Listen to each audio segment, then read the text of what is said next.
voltar a participar. Agora está gravando. Muito bem. Muito bem, bom dia. Bom dia a todos os jovens que aparecem por aqui. No encontro de ontem, nós finalizamos o tópico denominado de memória dos sistemas processuais penais, ou poderia utilizar a expressão evolução dos sistemas processuais penais, com a ideia dos sistemas inquisitivo, misto e acusatório, ou, no caso da expressão mista, alguns autores utilizarem a denominação de inquisitivo garantista. Né? Vimos no sistema processual penal inquisitivo a concentração de poder na personagem denominada juiz. Ele investiga, ele julga, ele decide, né? Com pouco espaço para a efetividade de uma defesa técnica. Né? Não chegamos a falar sobre a questão da confissão, né? que é exatamente nesse momento que, no campo da produção de provas, a confissão aparece como uma das principais provas no sistema inquisitivo, e mesmo porque também, na própria teoria dos procedimentos, era uma das alternativas, já que não havia a defesa confessar para receber algum benefício, portanto, do sistema. Uma teoria do procedimento escrita e oral, para além de escrita oral, sigilosa, né? A ideia do contraditório prejudicada, assim como a ideia da ampla defesa. Já no sistema acusatório, nós temos uma separação dos órgãos, acusação, defesa, julgador, ou seja, nós temos no sistema acusatório sujeitos e partes. O Estado juiz é sempre sujeito, a acusação e a defesa é parte. Nem toda parte é sujeito no processo penal, mas nem todo sujeito é parte. Alguns juízes precisam interpretar sobre isso. Né? A ideia de liberdade da acusação e da defesa para as suas formulações e requerimentos, né, a serem analisados e decididos pelo Estado juiz. A ideia de isonomia entre as partes, e que, mais recentemente, a expressão utilizada é a conquista, né, a luta e a conquista pela ideia de paridade de armas no processo penal, mas que a isonomia se acosta a essa ideia.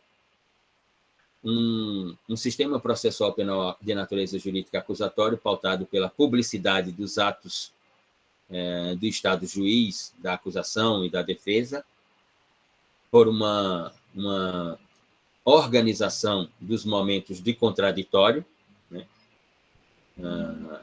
E, portanto, uma efetividade desse momento. A ideia de produção de provas lícitas, tanto as provas lícitas quanto os meios de produção para essas provas, e a ideia de que o processo penal se inicia, né, a partir do pensamento da liberdade do réu, da liberdade do acusado e agora réu, e que, portanto, parte de uma presunção de não culpabilidade ou de uma presunção de inocência, e não já de uma culpabilidade. Já no sistema misto, ou no sistema inquisitivo, digamos assim, de origem da Revolução Francesa e do direito francês, portanto, do direito normativo francês, temos ali, digamos assim, um conjunto, uma reunião de virtudes, mas temos também um conjunto e uma reunião de não virtudes no processo penal, ou seja, uma divisão de duas fases. Né? Na instrução preliminar, né, temos a ideia da instrução preliminar processual e a fase de julgamento, né, e de provas, digamos assim. Mas ainda temos uma ideia de sigilo ou de procedimentos secretos, por ser ainda misto ou inquisitivo, e sem a ideia de organização do contraditório e da ampla defesa. E por isso, portanto, os autores vão nominar o sistema de misto ou de inquisitivo garantista, que é a expressão comumente utilizada na realidade jurídico-processual penal brasileira. E hoje nós trataremos, portanto, acerca de um tópico que, só pela sua expressão, né, ele já se traduz como o principal dos tópicos da teoria do processo penal, que é a teoria dos procedimentos constitucionais, ou teoria dos procedimentos constitucionais jurídicos, ou teoria dos procedimentos jurídicos, ou teoria dos procedimentos judiciais. Ou seja, toda e qualquer teoria de procedimento jurídico ou judicial, exige-se dela uma constitucionalidade.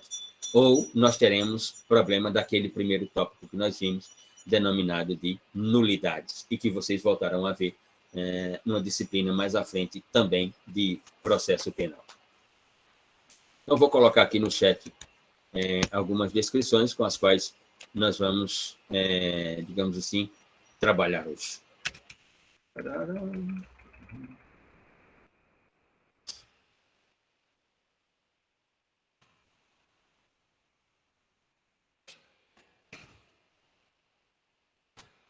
Então, a ideia é...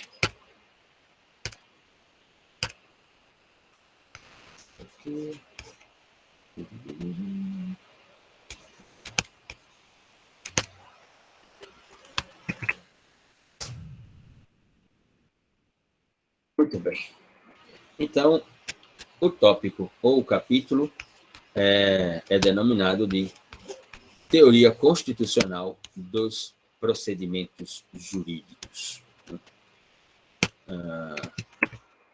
Como dizia anteriormente, uma das mais relevantes, um dos mais relevantes tópicos nesse programa de uma disciplina denominada de Teoria do Processo Penal. E por que um dos mais relevantes? Porque não podemos nos esquecer de que estamos à luz não apenas de um Estado de direito, mas de um Estado constitucional de direito. Não estamos à luz de um Estado formal de direito, ou de um Estado legal formalista, ou formal legalista de direito, mas sim de um Estado constitucional de direito, ou seja, de um modelo de direito que requer a sua autorrealização material, e não apenas formal ou legal, como foi a promessa do positivismo no início da sociedade moderna. E o capítulo é denominado exatamente Princípios Constitucionais ou Princípios Processuais Penais Constitucionais, ou Teoria dos Princípios Processuais Penais. E o pensamento jurídico brasileiro constrói a argumentação de uma rede de princípios garantidores do processo penal. Será que os princípios garantem, né, o processo penal, ou os princípios orientam o processo penal? Qual seria, portanto, a diferenciação que poderíamos construir entre a ideia de princípios garantidores e princípios orientadores? O pensamento jurídico brasileiro afirma que eles garantem o processo penal. A nossa ideia aqui é, portanto, de que eles não têm estrutura, os princípios não têm estruturas para garantir absolutamente nada. Mas, sim, a sua estrutura e a sua função é orientar, no caso aqui, orientar o processo penal. Ou seja, os princípios existem para orientar que esse processo penal ele tem que ser um processo penal de natureza jurídica acusatória, porque é o único processo penal condizente com a ideia de um Estado constitucional de direito. E que, portanto, os outros modelos de processo, de sistemas processuais penais, o inquisitivo garantista e o inquisitivo, não se adequa, portanto, à ideia do Estado constitucional de direito. Por isso que nos outros, né, principalmente no inquisitivo, nós não falamos de princípios processuais penais. Exatamente porque não há uma ideia de princípios naquele sistema. A ideia de princípios ela é unicamente pensamento ou tradução de um pensamento de um processo penal de natureza acusatória, que é o único processo penal ou o único sistema processual penal admitido no Estado constitucional de direito. Mas os princípios não têm estrutura para garantir que esse processo será de natureza acusatória. Como nós vimos na aula de ontem, mesmo o artigo 3º, mesmo artigo 3º, com redação dada, o artigo 3º do Decreto-Lei 3689 de 41, ou seja, do Código do Processo Penal, com redação dada recentemente pela Lei 13.964 de 2019, ao afirmar que o processo penal brasileiro, daquele Código Penal, é um processo penal de natureza acusatória. Mas, ao mesmo tempo, nós vimos em artigos como 156, como 212, como 385, como 404, de que não é bem assim, de que ainda tem uma estrutura acusatória, inquisitiva, que são momentos nos quais o juiz determina a produção de provas, de ofício ou a requerimento da parte, que o juiz determina novas diligências para a prolação da sentença, né, sem obediência à ideia da apresentação das alegações finais.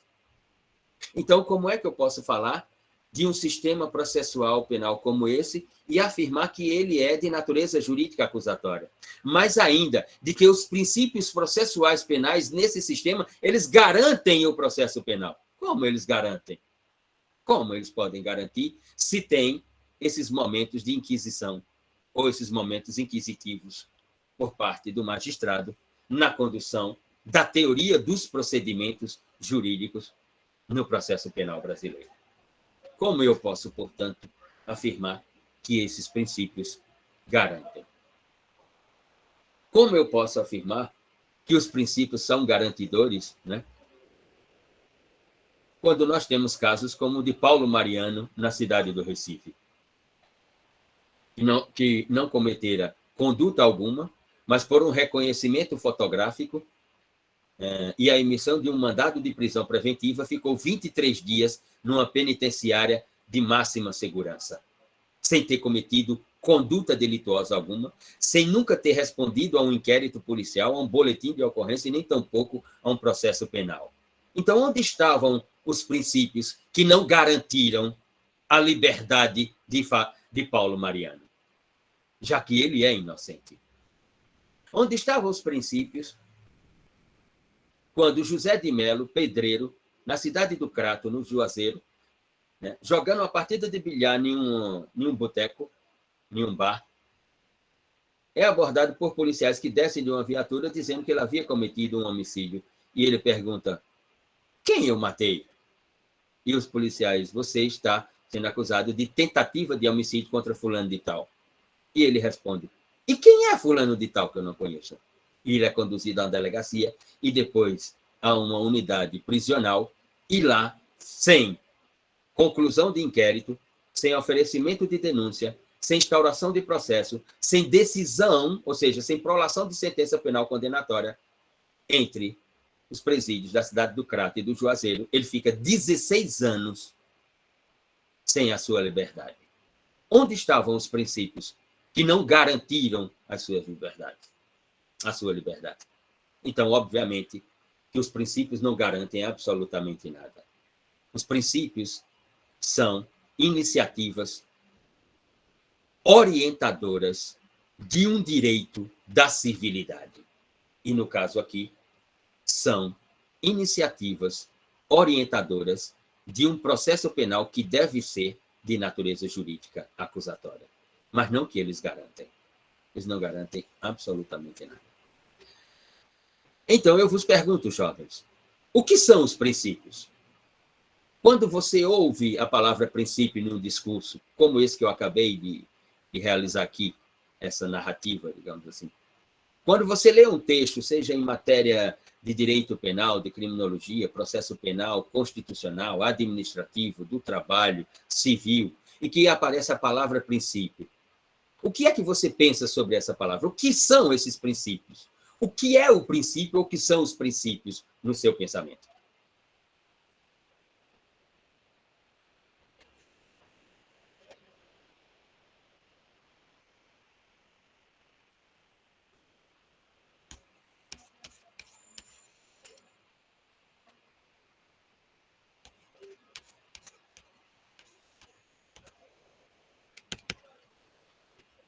Foi uma pergunta.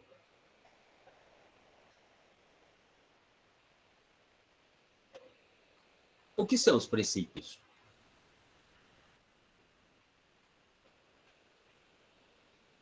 Hein, jovens?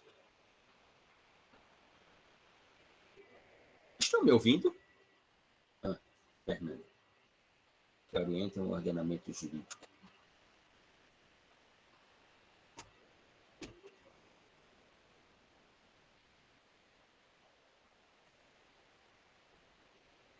Normas abstratas.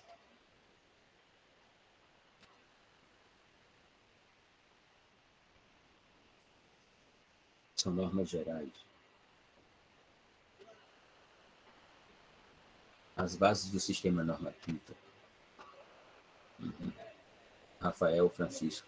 Princípios são normas gerais que se irradiam por todo o ordenamento jurídico, orientando fundamentos que, em tese, norteiam o sistema jurídico. Veja, à luz da ideia de um Estado constitucional de direito, quando a palavra princípio aparece, a primeira observação a ser realizada pelo observador é se auto-perguntar acerca da etimologia dessa palavra. Porque ela é uma palavra que, no pensamento grego, ela tinha um sentido. No pensamento da modernidade, ela vai ter outro sentido. Então, é preciso, obviamente que sobre toda e qualquer palavra é preciso um estudo etimológico. Mas aqui, em matéria processual penal, e lá, em matéria constitucional, se exige isso mais ainda. Por quê? Exatamente por causa dessa ressignificação ocorrida com a palavra princípio. No pensamento grego, o princípio é a origem, é o marco, é o início, né? É a pedra angular, né? É o ponto de partida, né? No pensamento grego. Os modernos vão e fazem um recorte no sentido etimológico dessa palavra. A partir da modernidade, o princípio significa fundamento, fundamento do direito. Portanto, nós poderíamos pensar aqui em fundamentos do direito processual penal. Quais são os fundamentos do direito processual penal? Primeiro dos fundamentos do direito processual penal, sem dúvida alguma, num Estado constitucional de direito, é uma matriz de sistema processual penal de natureza jurídica acusatória. Esse é o primeiro fundamento. Mas fundamentos que norteiam ou que estão ao entorno, portanto, desse sistema processual penal de natureza jurídica acusatória. Ou seja, então, princípios são fundamentos e traduzidos como, por exemplo, ampla defesa, contraditório, devido processo legal, produção de provas lícitas, né? Estado juiz imparcial, juízo, né? Juízo competente, juiz natural, etc., etc. Esses são fundamentos, portanto, do processo penal. São, portanto, essa rede de princípios que dão ou que concebem a ideia de que elas só existem em um único modelo de processo penal, aquele de natureza jurídica acusatória. Em outros, essas estruturas denominadas de princípios, elas não significam absolutamente nada. Mas essa é só uma primeira pergunta. Uma segunda, como são possíveis os princípios? Não apenas o que é o princípio, que é uma pergunta kantiana, mas, fundamentalmente, como são possíveis os princípios? Os princípios são possíveis porque eles representam a própria estrutura do direito constitucional e, portanto, do Estado constitucional de direito. Por isso eles são possíveis. Né? Que, por exemplo, no sistema do positivismo jurídico, eles não têm a mesma relevância que nenhuma ideia constitucional ou de um Estado constitucional de direito. O que significa dizer que eles são a própria estrutura de um sistema processual também. Ora, então a ideia aqui é tratarmos, portanto, desse capítulo, desse tópico denominado de teoria dos princípios processuais penais.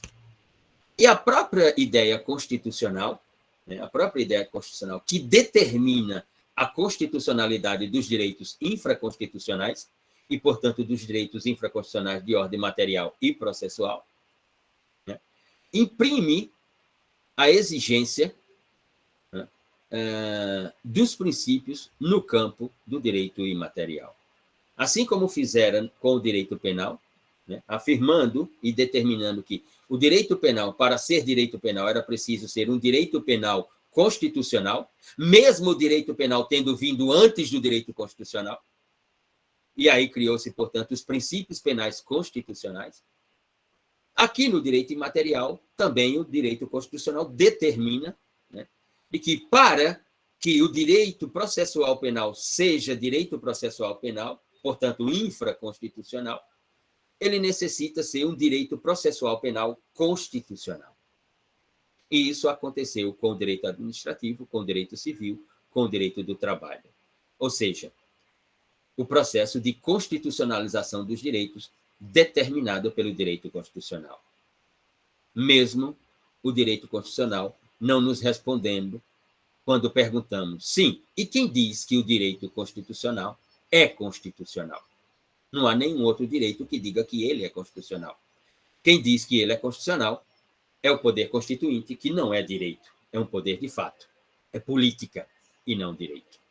Por isso, Luhmann, para dar a estética de legitimação do direito constitucional ou da teoria da Constituição, né, vai inventar a teoria do acoplamento estrutural no direito, afirmando, portanto, que a Constituição é o acoplamento estrutural entre política e direito, fazendo nascer, portanto, a ideia, né, de uma legitimação ou de uma legalidade de um sistema de direito constitucional, porque os outros eram direitos positivos, unicamente positivos, e de natureza, com constitucionalismo, infraconstitucional e não apenas constitucional.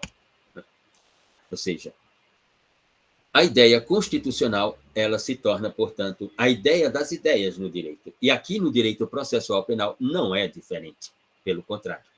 Então, nós vamos tratar, e observando sempre, que o próprio direito ou a teoria constitucional determina que esses princípios, tanto lá no direito penal quanto aqui no direito processual penal, eles são princípios explícitos na Constituição e implícitos à Constituição. Ou seja, eles estão previstos normativamente na Constituição e eles estão espalhados pelos tratados de proteção e defesa dos direitos humanos, dos quais o Brasil é país signatário ou ratificador desses tratados internacionais. Ou seja, a ideia, portanto, é de tratar da Constituição do Estado e dos princípios que eu, Luciano Nascimento, aqui vou chamar de orientadores do processo penal, e não garantidores do processo penal, né? Mas sim apenas orientadores. Os princípios não garantem absolutamente nada. Mesmo porque essa expressão de garantia dentro dos princípios, na nossa interpretação, ela é equivocada, porque garantia é a forma que organiza os princípios ou os direitos fundamentais, e não uma categoria de direito, como escreveu Rui Barbosa, né? E como escreve José Joaquim Gomes Canotilho. Há uma diferenciação entre direitos fundamentais, princípios e garantias, e ela não pode ser ignorada, digamos assim. Ora, e os contributos, portanto, do pensamento jurídico sobre esse paradigma da memória dos princípios e, de um lado, os princípios orientadores ou garantidores, conforme o pensamento do autor do processo penal, ou a própria ideia de princípios orientadores ou garantidores, e, do outro lado, os direitos fundamentais, né? De autores como Carl Schmitt, né, nas suas construções e na sua ideia de teoria política da Constituição, no pensamento de Karl Löwenstein, também outro constitucionalista alemão, e na linha de uma constituição política, e com a ideia de que esses princípios eles têm que orientar o direito constitucional para evitar, por exemplo, os momentos de estados totalitários, o momento do estado de exceção, etc., etc. Ou a ideia de Madison no constitucionalismo americano, com o nascimento da própria Constituição americana, como uma reunião de cartas políticas de direitos, da Geórgia, da Filadélfia, e de tantas outras. Ou a ideia de pontes de Miranda, né, no direito brasileiro, como essa reunião de regras ou reunião de normas que, portanto, vão organizar o ordenamento jurídico de natureza material e processual penal, e processual, né? Que pode ser processual administrativo, do trabalho civil ou penal, né? As ideias de José Joaquim Gomes Canotilho como ficam os princípios, portanto, em ideias de teoria da Constituição, como a teoria da Constituição dirigente, a teoria da Constituição econômica, a teoria da Constituição programática, né? E qual é o papel dos princípios nesses modelos de teoria da Constituição. E, acompanhando Canotilho, também no direito constitucional ou no direito português, né, a ideia de Jorge Miranda, que vai na mesma direção. Ou aqui no Brasil, o pensamento, ou um dos pensamentos iniciais, um dos pensamentos originais, com Rui Barbosa e a sua ideia de que os princípios existem para garantir a liberdade, né? Fundamentalmente a liberdade, né? O exercício da liberdade. Ou a ideia italiana de Luigi Ferraioli, né, como uma ideia de um sistema de direito garantista, né, e aí sim, a estrutura do sistema é garantista, e essa estrutura do sistema garantista, ela utiliza os princípios como instrumentos ou ferramentas de efetividade desse garantismo penal, vai dizer Luigi Ferraioli, portanto, na sua ideia. E aí nós chegamos, portanto, a essa ideia da teoria dos princípios. Princípios processuais penais explícitos na Constituição e princípios processuais penais implícitos à Constituição. E nós veremos aqui esses princípios explícitos quando referentes ao indivíduo no processo penal ou quando concernente à própria relação processual penal. Então, eles se dividirão em duas categorias, eles se espalharão os princípios para essas duas categorias. Na matriz, princípios explícitos na Constituição.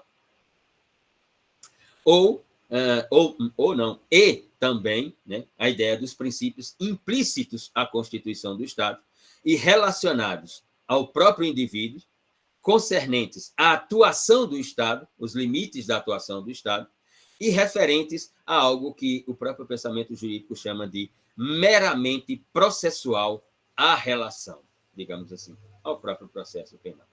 Ou seja, princípios explícitos e implícitos à Constituição do Estado. Mas, antes disso, podemos pensar, digamos assim, numa ideia do que representam esses princípios, do que são esses princípios propriamente dito, digamos assim. O que é que eu posso dizer? O que são esses princípios? Como são possíveis esses princípios? Ora, a ideia de princípios, ela remonta ao sistema, e aí nós podemos utilizar a matriz do sistema da Common Law, né? Quando nós analisamos, por exemplo, a Petite of Right no direito britânico ou na Inglaterra, como uma carta de direitos. E na Petite of Right nós vamos identificar, por exemplo, a criação do habeas corpus, da ação mandamental de habeas corpus, que é um instituto ou uma ação fundamentalmente para garantir, e aí sim, o habeas corpus, para garantir, nas palavras de alguns, a liberdade. Ou seja, habeas corpus, para abrir os corpos, retirar os corpos do cárcere. E isso nós vamos encontrar em uma carta política de direitos.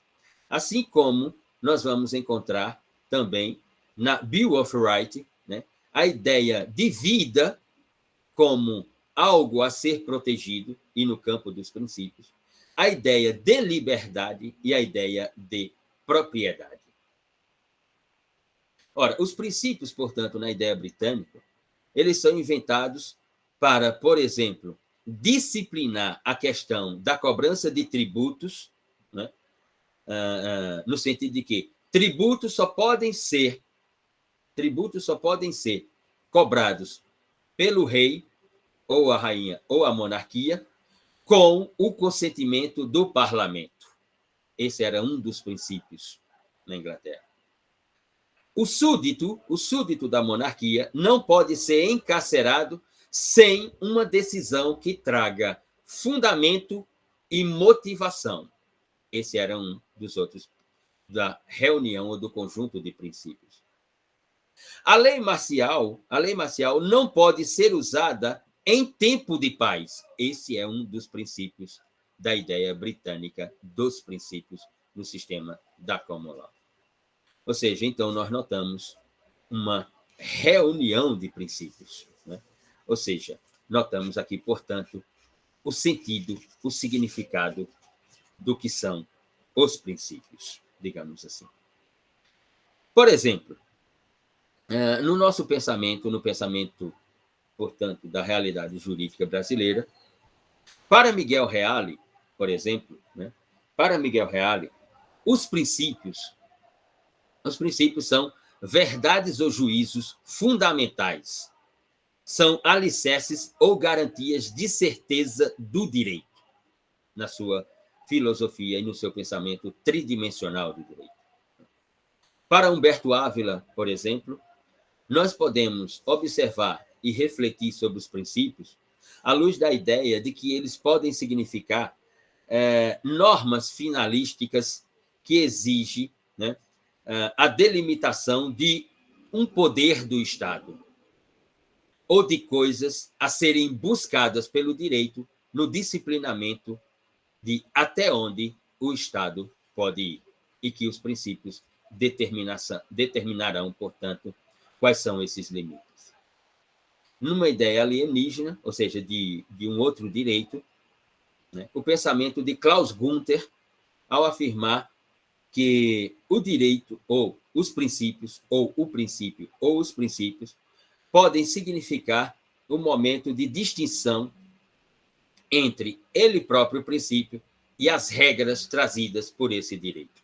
Então, para Klaus Gunther, há uma diferenciação e uma distinção entre regras e princípios, né?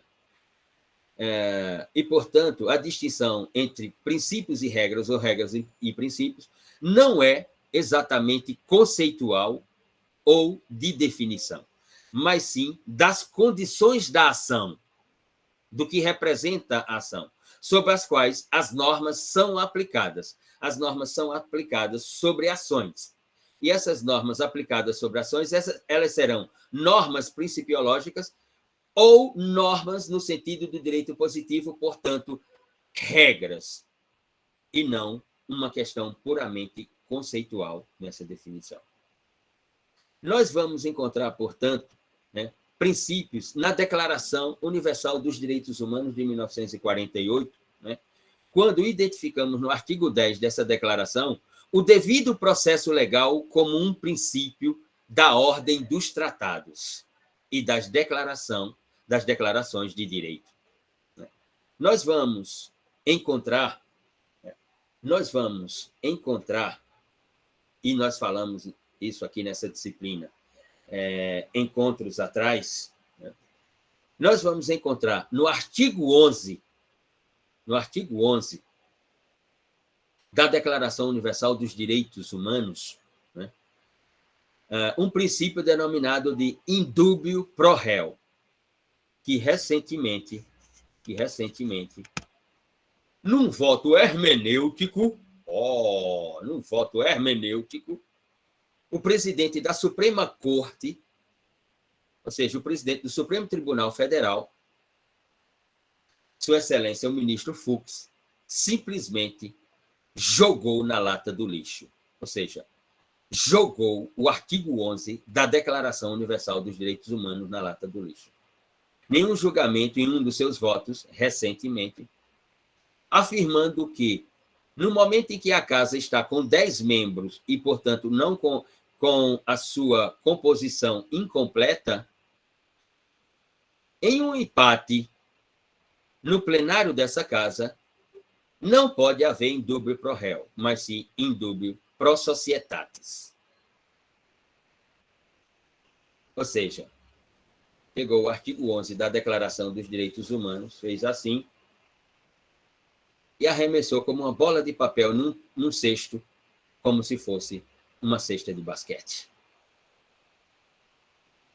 E como escreveu Lênio Streck, quem não leu e quiser ler, só dá uma olhada lá no site Conju, mas se quiser também eu posso mandar pelo WhatsApp o texto de Lênio Streck, sobre o absurdo desse voto num tribunal constitucional. E aí a nossa pergunta: onde estava a força normativa dos princípios para garantir que isso não acontecesse? Ou, nas palavras de Conrad Hesse, a força normativa da Constituição, ou a força normativa dos princípios, ela é apenas orientadora e não garantidora, nesse sentido. No Estatuto de Roma, de 1988, conhecido como TPI, Tribunal Penal Internacional, né, no artigo 66 está esculpida, como princípio, a presunção de inocência, que está na nossa Constituição, no artigo 5º, inciso 57, como presunção de inocência ou presunção de não culpabilidade. É nesse sentido que nos referimos, portanto. Então, vamos lá. Vamos à teoria dos princípios processuais penais. Na primeira das matrizes, os princípios explícitos na Constituição. Então, está lá que princípios explícitos na Constituição referente ao indivíduo, nós temos três princípios normativamente previstos na Constituição no que concerne ao indivíduo. O primeiro deles, a presunção de inocência.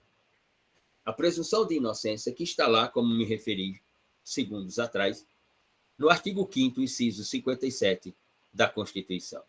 Ou seja, que a pena, a prolação da sentença que traz uma atribuição de pena, e esta pena, portanto, como a reprimenda no direito penal ou o exercício do ius puniendi pelo Estado, só poderá ser efetivada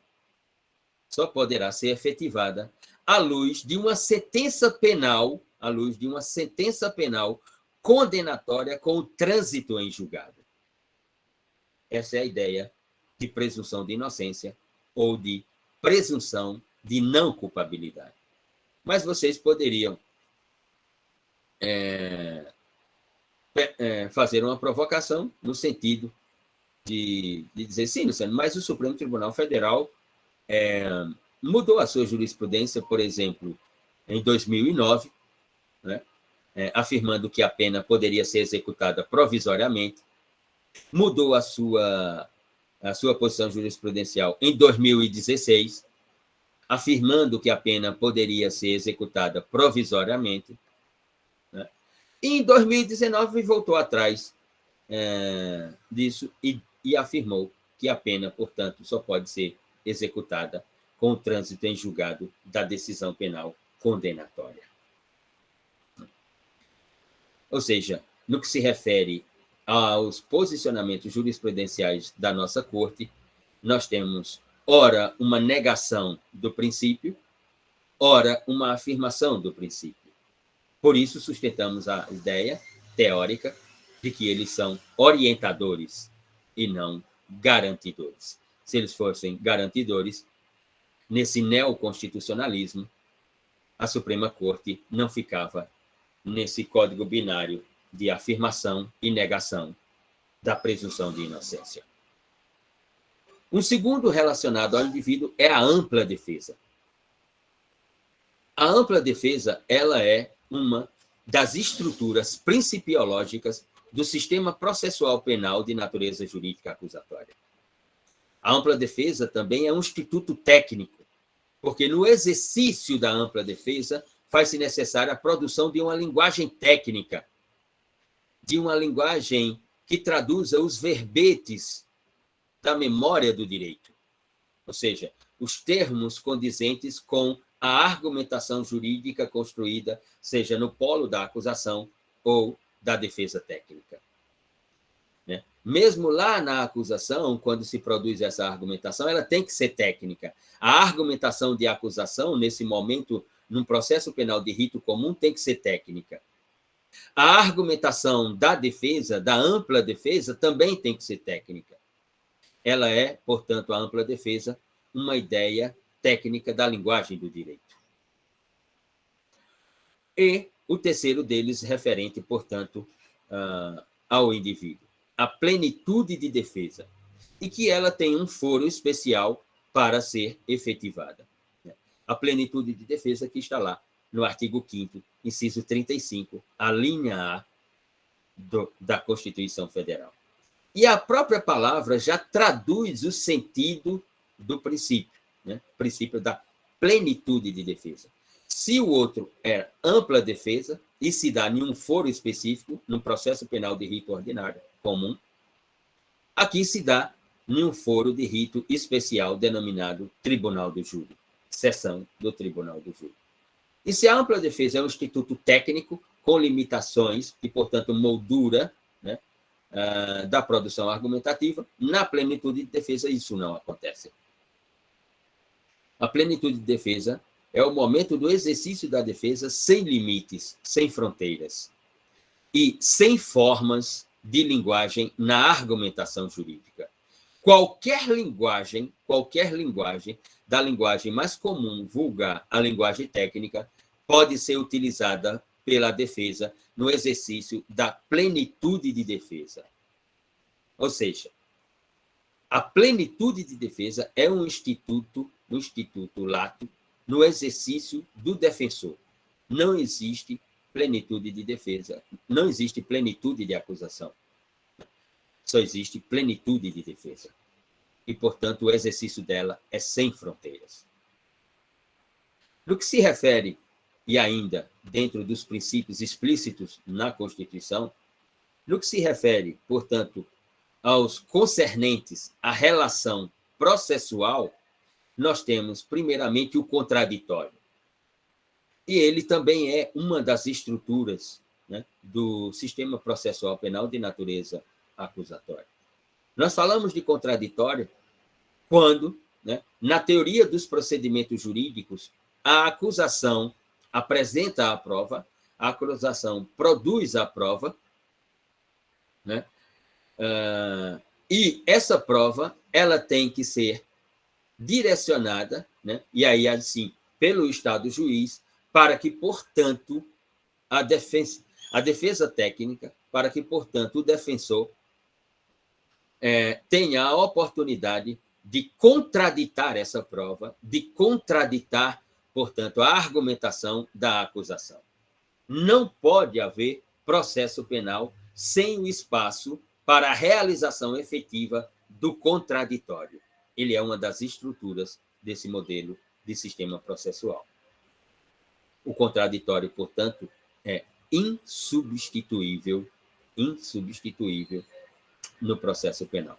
Mas quem aqui participa de audiências pode dizer se em todas as audiências, seja de instrução ou de julgamento, esse princípio ele é efetivado, ele é materializado. Ainda concernente à relação processual, o princípio da atuação do Estado.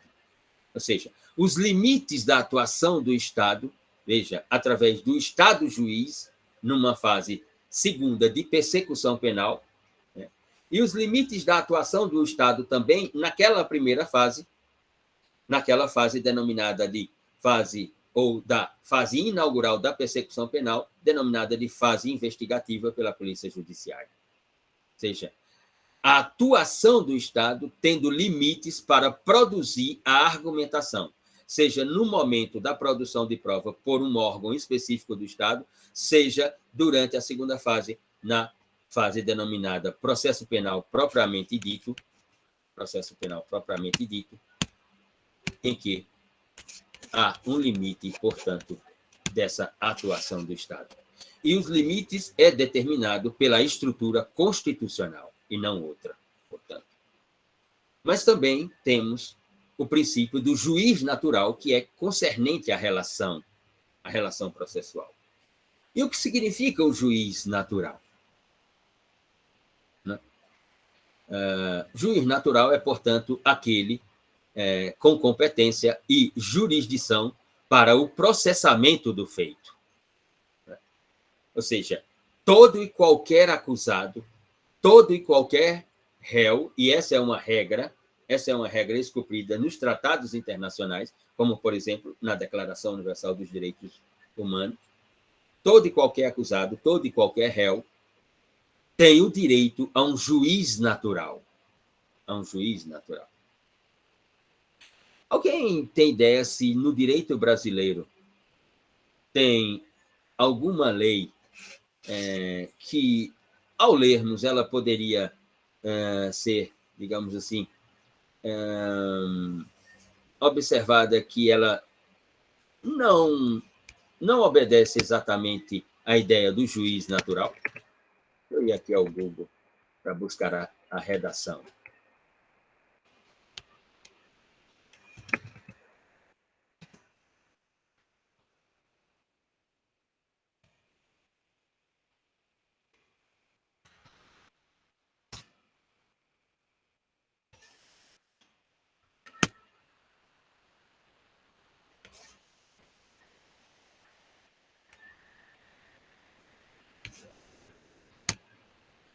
Alguém tem ideia, portanto, de uma lei que, ao lermos,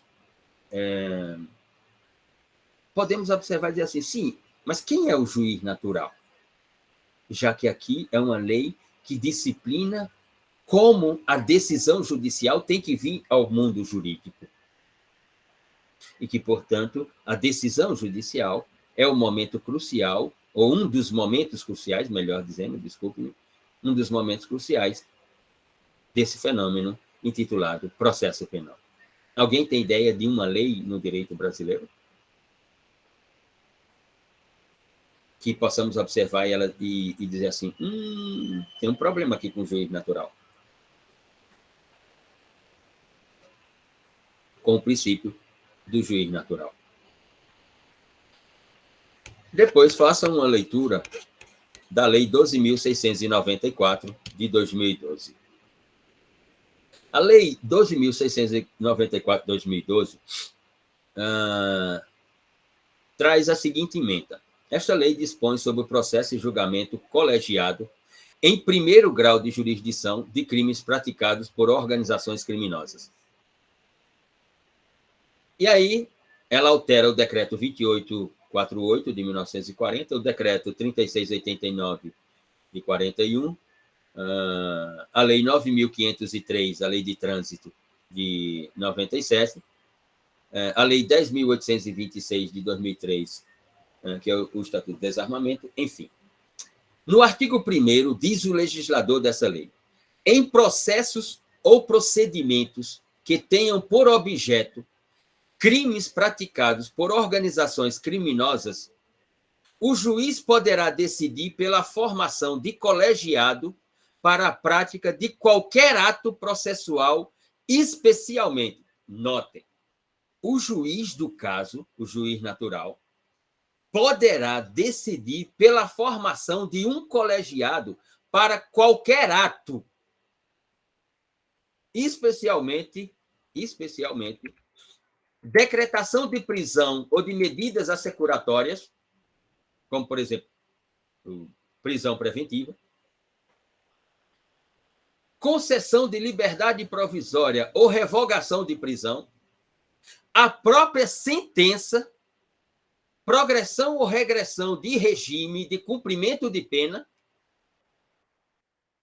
concessão de liberdade condicional, transferência de preso para estabelecimento prisional de segurança máxima e inclusão do preso no regime disciplinar diferenciado, também conhecido como o RDD, importado da realidade processual penal italiana. No parágrafo 1º, o juiz poderá instaurar o colegiado, indicando os motivos e as circunstâncias que acarretam risco à sua integridade física em decisão fundamentada, da qual será dado conhecimento ao órgão correicional. O colegiado será formado pelo juiz do processo e por 2 outros juízes escolhidos por sorteio eletrônico dentre aqueles de competência criminal em exercício no primeiro grau de jurisdição. A competência do colegiado limita-se ao ato para o qual foi convocado. No quarto, as reuniões poderão ser sigilosas sempre que houver risco de que a publicidade resulte em prejuízo à eficácia da decisão judicial. As reuniões poderão ser sigilosas sempre que houver risco de que a publicidade resulte em prejuízo à eficácia da decisão judicial. Parágrafo 5º. A reunião do colegiado, composto por juízes domiciliados em cidades diversas, poderá ser feita pela via eletrônica. Isso muito antes da pandemia. Isso era 2012. Parágrafo 6º. As decisões do colegiado, devidamente fundamentada e firmada, sem exceção, por todos os seus integrantes, serão publicadas sem qualquer referência a voto divergente de qualquer membro. Eu vou repetir essa redação. As decisões do colegiado, devidamente fundamentadas e firmadas, sem exceção, por todos os integrantes, serão publicadas sem qualquer referência a voto divergente de qualquer membro, ou seja, de qualquer um dos 3 juízes. Possa ser que o julgamento tenha sido 2-1, mas ele não aparecerá na publicidade do ato como 2-1, mas sim como condenação ou absolvição.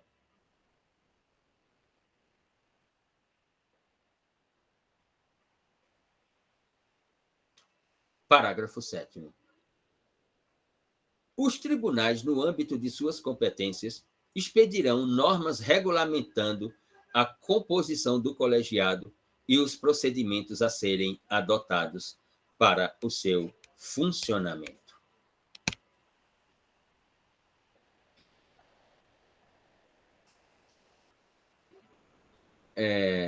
Renale Souza Pereira de Souza. Desculpa, aqui tem uma série de manifestações. Peraí, eu tenho que ler. Renale, acho que isso ocorre para proteger os juízes de perseguição. Renale, então nós vamos proteger os juízes de perseguição e sacrificar os princípios do Estado constitucional de direito? E quando o réu é perseguido pelo juiz, como nós vamos proteger os réus perseguidos pelos juízes?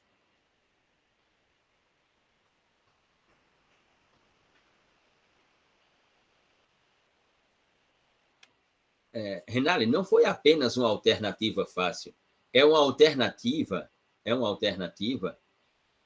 que sacrifica uma conquista civilizatória que levou séculos e séculos para figurar no direito. Porque se nós temos no direito um princípio chamado princípio do juiz natural, que é referente à relação processual, ou seja, não é referente ao indivíduo, é referente à própria legalidade ou legitimidade da relação dentro do processo penal.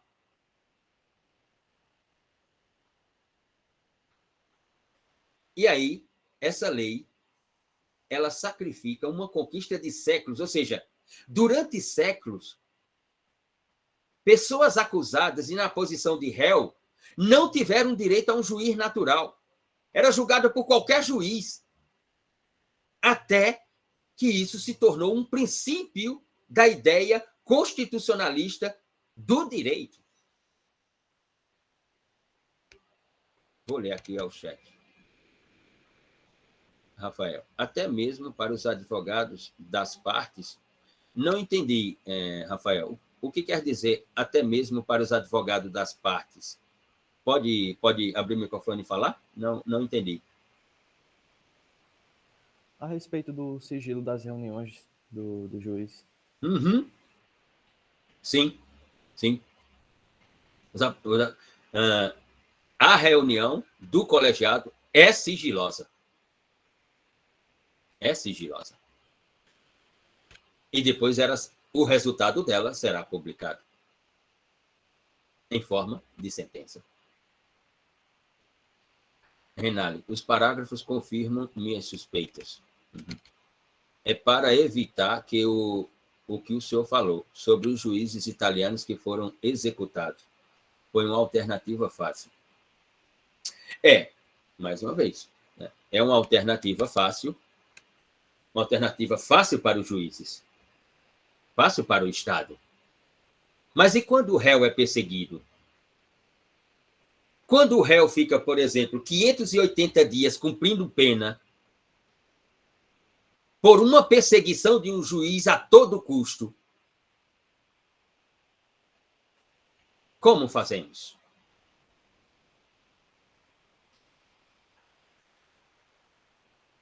Sim, aqui é sempre mais fácil proteger os poderosos, sem dúvida alguma, Renale. Aqui é sempre mais fácil proteger os poderosos, sem dúvida alguma.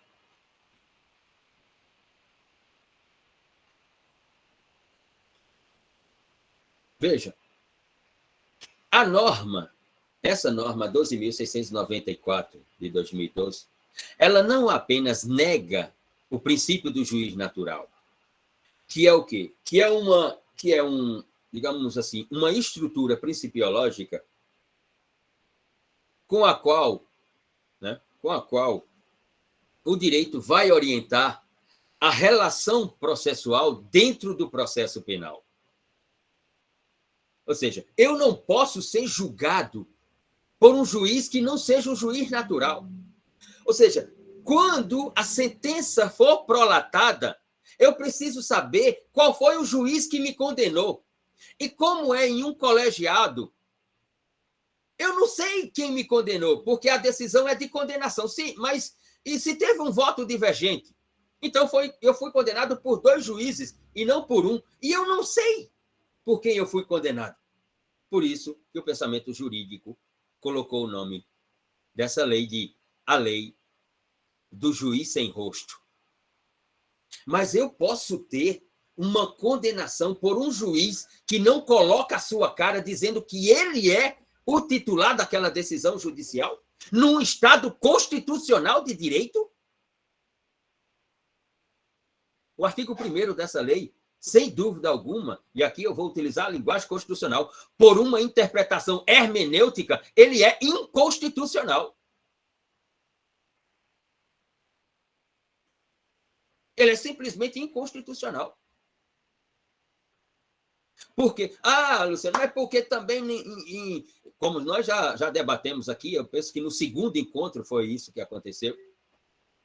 Luciano, porque no tipo penal de organização criminosa não tem autor, coautor e partícipe. Não tem autoria, coautoria e participação. A sentença é prolatada como todos sendo autores. É verdade. Sim, é verdade. Ou seja, a sentença condena 8 integrantes de uma organização criminosa a 12 anos de reclusão. Perfeito. Tudo bem. Sim, mas a sentença assinada por quem? Assinada pelos três. Num primeiro grau? Um colegiado em um primeiro grau?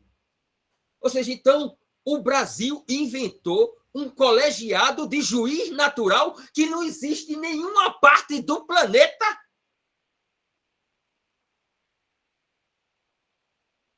Um juiz natural colegiado, coletivo.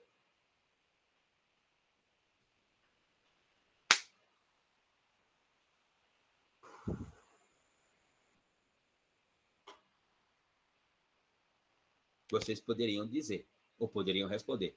Luciano, o Brasil inventou. Está aí na norma 12.694 de 2012. Mas não inventou só isso, não, com essa norma. Deixa eu voltar só lá a norma, que eu preciso ler isso.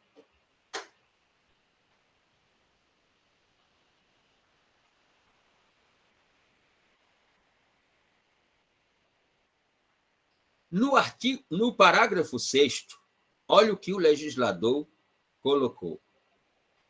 As decisões do colegiado, devidamente fundamentada e firmada, sem exceção, por todos os seus integrantes, serão publicadas sem qualquer referência a voto divergente de qualquer membro. Esse é um ponto.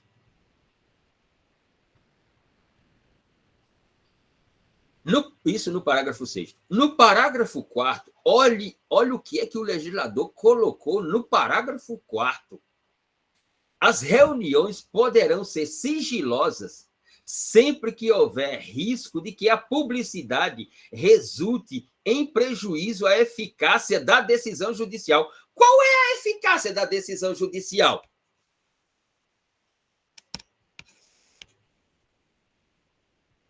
É o juiz que vai cumprir a decisão judicial lá, é o juiz que chega com o camarada e diz assim, olha, você foi condenado, está aqui o mandado de prisão, agora você tem que ser conduzido a um estabelecimento prisional. É o juiz que vai cumprir o mandado de prisão para dar vida à sentença que ele prolatou. Juiz cumpre mandado de prisão ou juiz emite mandado de prisão? Então, como é que pode haver sigilo? Então, como é que fica o princípio da publicidade dos atos judiciais? Os parágrafos 4º e 6º do artigo 1º da Lei 12.694 ferem o princípio da publicidade dos atos judiciais sobre os quais o juiz está obrigado.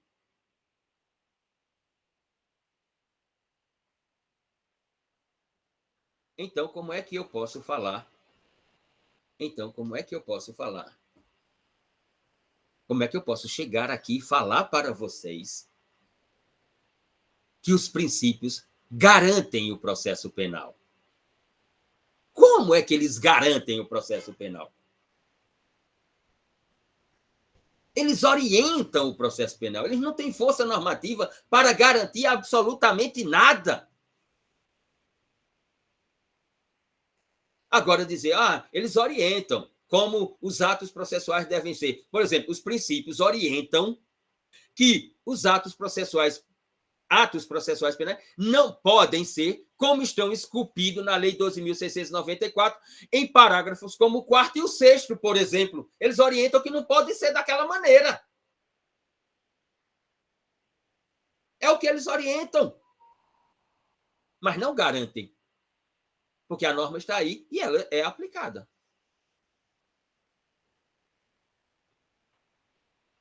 Esses são, portanto, os princípios processuais penais explícitos na Constituição, referentes ou concernentes à relação processual, contraditório, atuação do Estado, juiz natural e princípio da publicidade.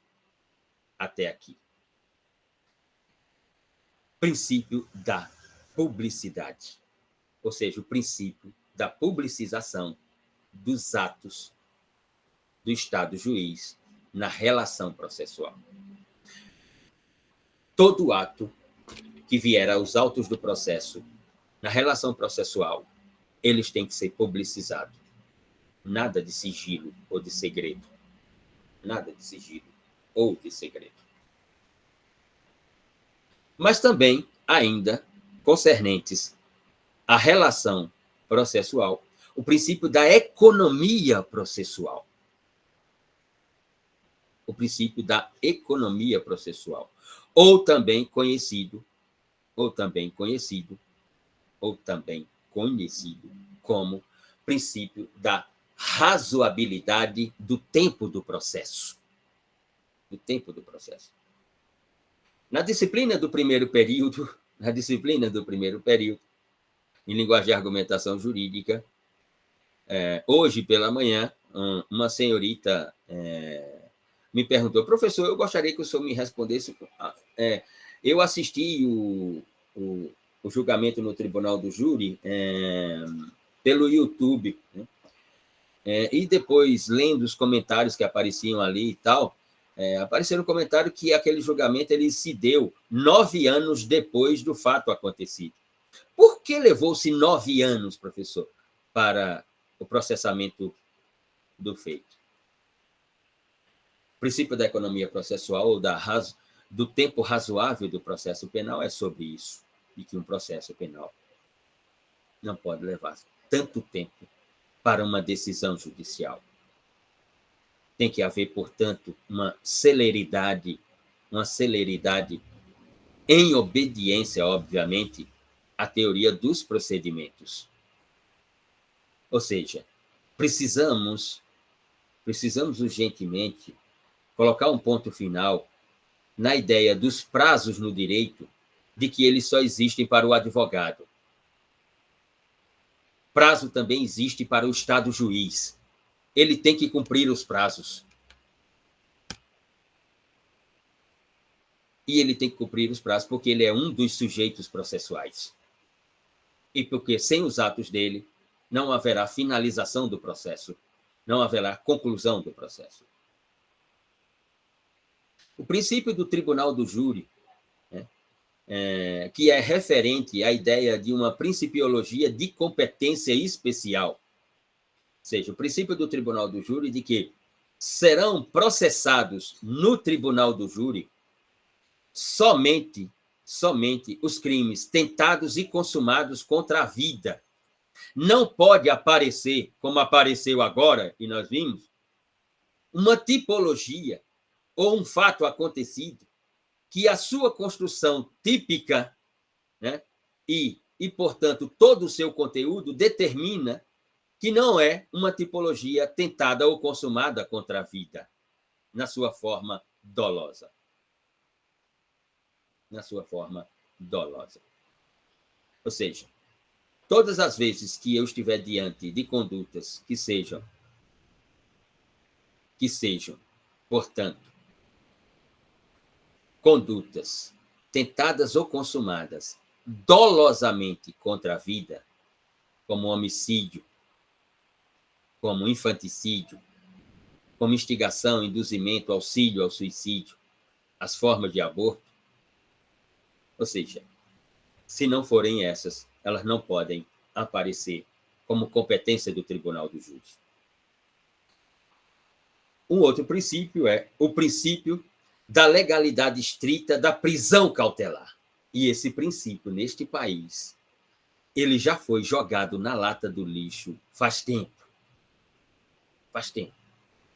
Você que está aí e em breve fará o seu trabalho de conclusão de curso e pretende fazê-lo em matéria penal, aqui uma oportunidade interessante para se produzir uma pesquisa em forma de texto, inclusive para se enviar a uma revista para publicação, que é a ideia da legalidade estrita da prisão cautelar. Fazer um levantamento do número de prisões cautelares,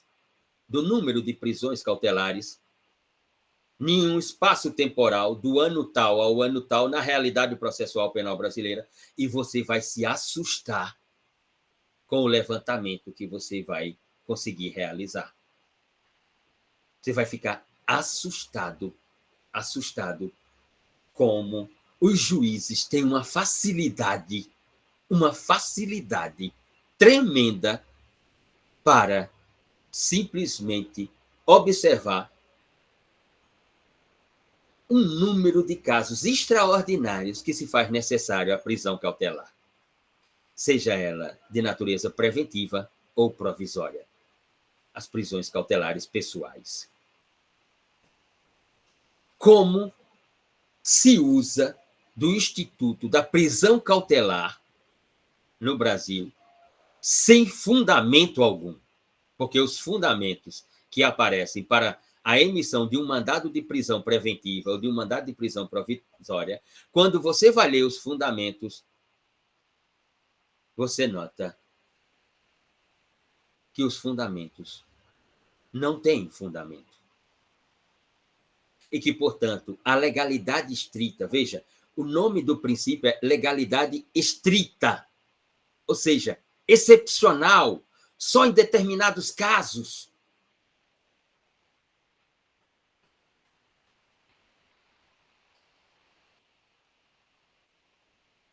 Os juízes são engraçados. Alguns são engraçados. Diria Tobias Barreto, na verdade, Luciano, eles são tragicômicos. Nenhuma audiência de custódia converte a flagrância delituosa em prisão preventiva por causa de 2 gramas de cocaína, por causa de 5 gramas de maconha.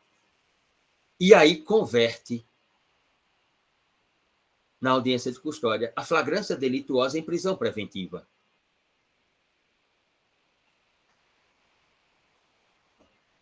E relaxam a prisão em caso de 400 quilos de cocaína, 450 quilos de cocaína apreendida com o autuado. E aí relaxam a prisão. Ou, por exemplo, quando cai um avião com 400 quilos de cocaína de determinados empreendedores, por exemplo, aqui da Paraíba, como nos últimos anos, nós assistimos em 2 ocasiões em que o avião estava lotado de tabletes de cocaína. A expressão do princípio, muito loucas essas decisões, sem dúvida, muito loucas essas decisões. Você deixa alguém no cárcere preventivamente por causa de 5 gramas de maconha, ou 2 gramas, ou 5 gramas de cocaína. Mas manda para casa alguém que com ele foi apreendido 400 quilos de cocaína. A expressão do princípio é legalidade estrita. Ou seja, é uma faculdade do juiz utilizar a prisão cautelar? Claro, claro que é. Mas na sua forma estrita. Não na sua forma lato.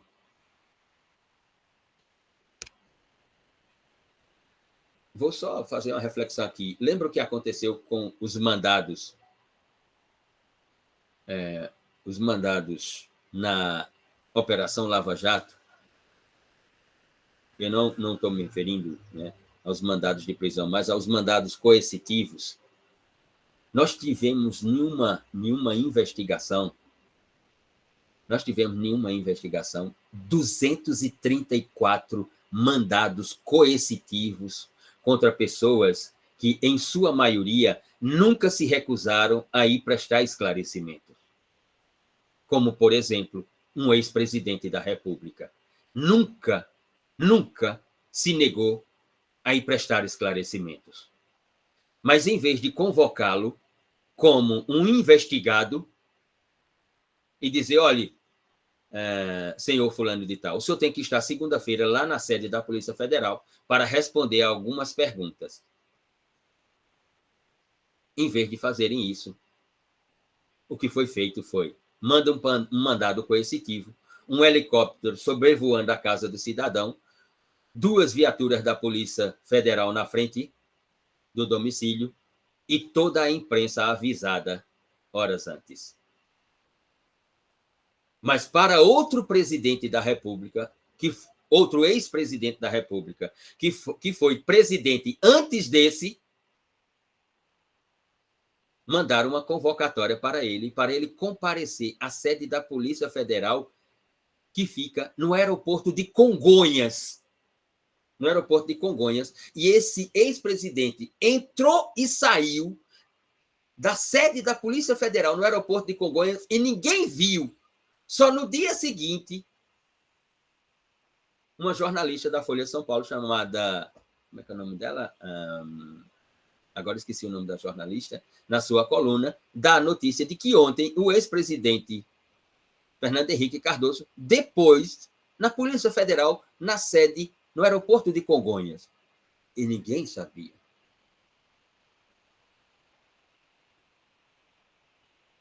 Esse é o direito brasileiro.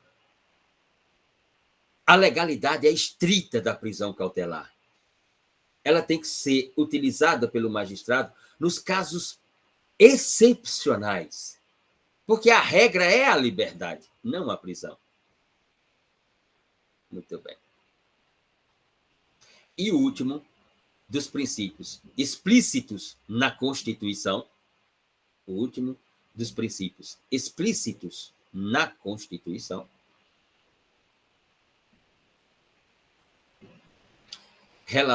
referentes ou concernentes à relação processual, é, sem dúvida, uma das estruturas dessa ideia do processo penal de natureza jurídica acusatória.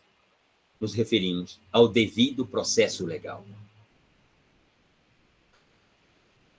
Ou o processo penal é um devido processo legal, ou seja, ou ele tem fundamentos normativos, fundamentos principiológicos, ou ele não é um devido processo legal. E não sendo um devido processo legal, obviamente, ele não poderá, o processo poderá ter andamento.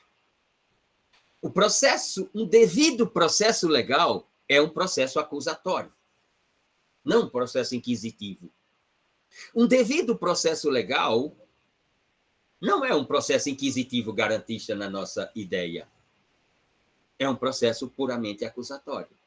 Esse é um devido processo legal. Um devido processo legal é um processo obediente à teoria constitucional dos procedimentos jurídicos ou constitucionais. Um devido processo legal é um processo com a organização da ampla defesa, do contraditório, da produção de provas lícitas, do momento de interrogatório entre o réu e o Estado juiz. Um devido processo legal é um processo com a publicização dos atos processuais pelo Estado juiz. Um devido processo legal é um processo sem segredos ou sigilos entre as partes. Pode haver sigilo para o público? Pode. Pode haver segredo para o público? Pode. Mas não para as partes.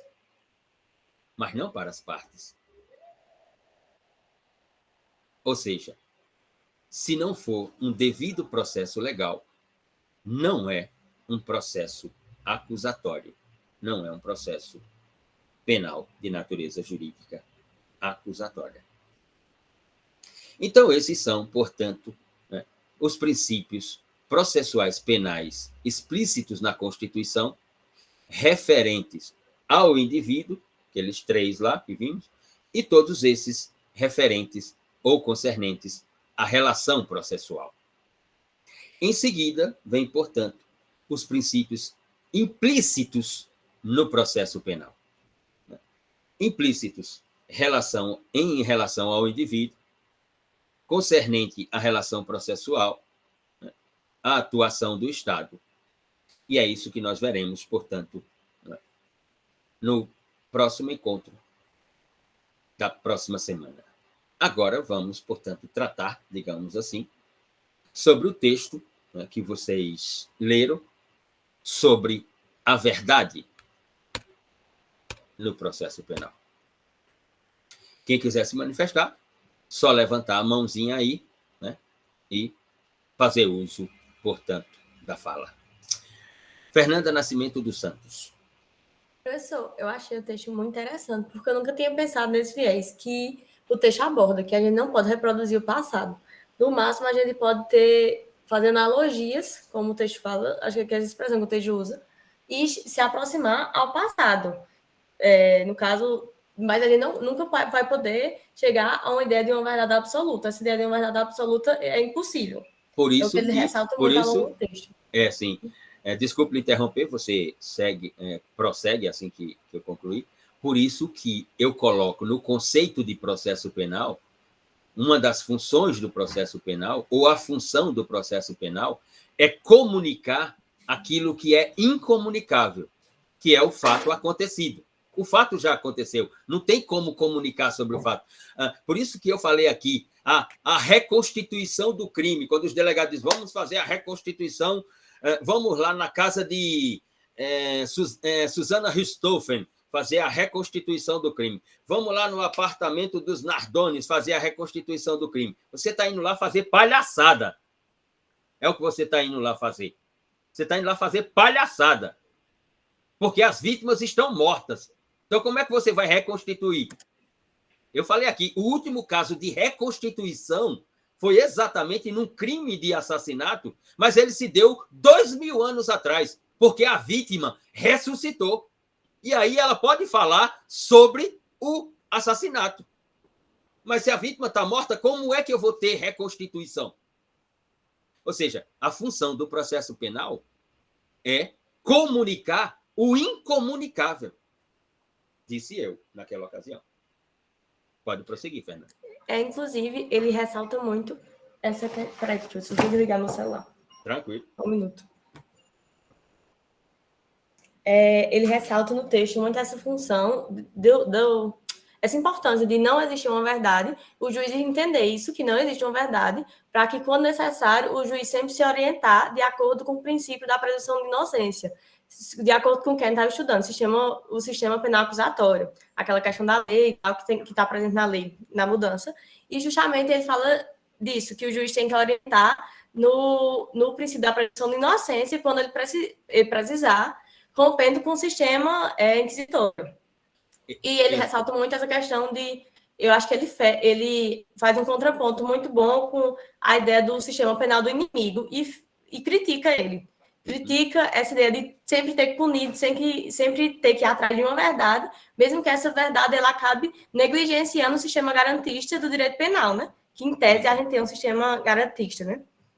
Para você notar que se torna um absurdo, né, como escreveu Lênio Streck, um absurdo um ministro do Supremo Tribunal Federal, em uma votação que termina empatada, ele negar o princípio do indúbio pro réu e dizer, não, indúbio pro societatis, está condenado. Ou indúbio pro societatis, o habeas corpus não terá a ordem concedida, vai permanecer preso. Que verdade é essa que esse ministro está construindo?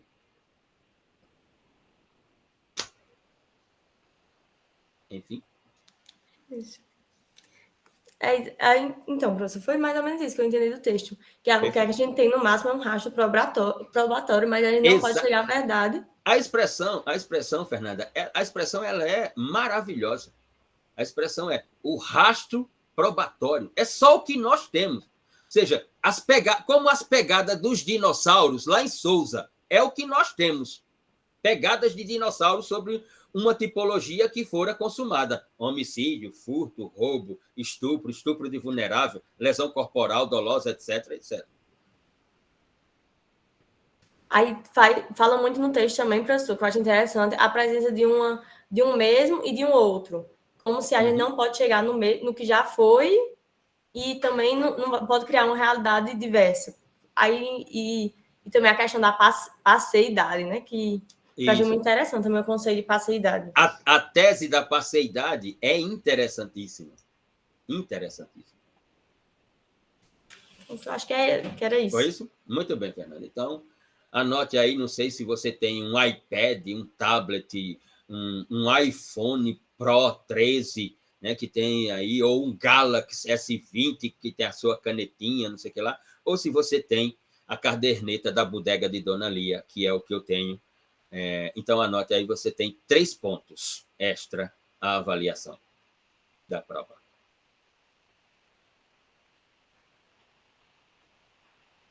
Muito bem. Mais alguém gostaria de se manifestar sobre o texto?